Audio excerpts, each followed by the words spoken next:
Welcome to our weekly Bible study. Our theme for the coming weeks is Looking for Miracles, where we take time to look at some of God's miracles in Scripture and remind ourselves that God is a God of love and a God of miracles. This session is no different, as we look at a fun little miracle that takes place on the banks of the River Jordan. We're back in the Old Testament looking at 2 Kings chapter 6. Let's take a moment and read together from the NIV. Chapter 6.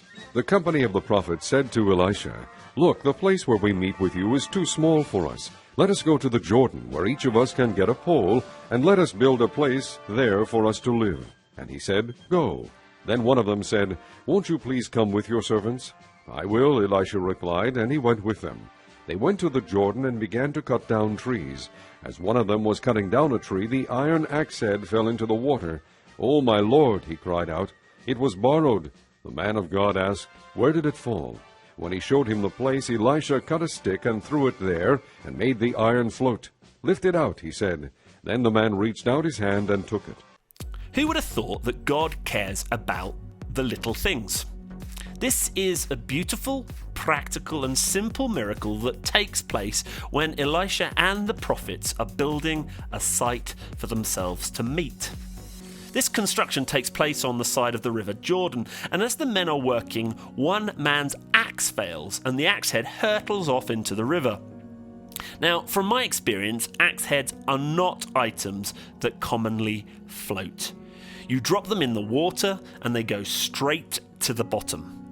Additionally, the river would have been murky and muddy, so salvaging the axe head would have been difficult, if not an impossible task to undertake. What did Elisha do? Well, he took a stick, threw it into the water, and hey presto, the axe head floated up to the surface for the men to see and retrieve. Then one would assume that everyone went about their work to complete the meeting structure.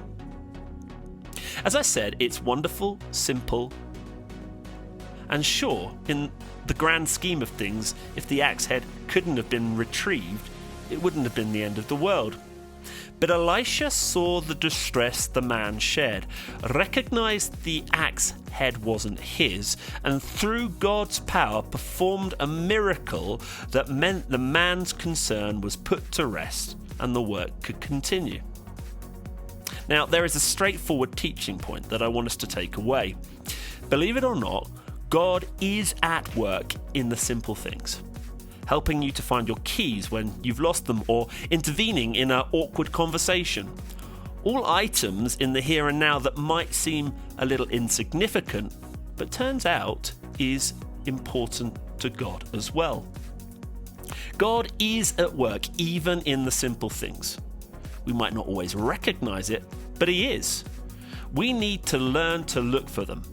Perhaps a simple prayer is answered, or a task that you were working on seemed more straightforward than you initially thought. The list could be endless, but God is at work in the small and the straightforward things. So the challenge is simple. Intentionally look for the little miracles that God is performing each day. Take note, thank Him, and then carry on. Some questions for you to think about. Have you ever experienced something you couldn't explain? What can you do to look for the daily miracles that God is performing?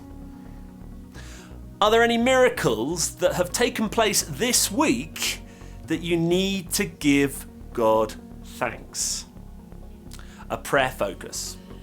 Help us to open our eyes to the miracles that God is performing. We'll be back next time for another Looking at Miracles Bible study. Until then, keep safe, keep washing your hands, and be blessed.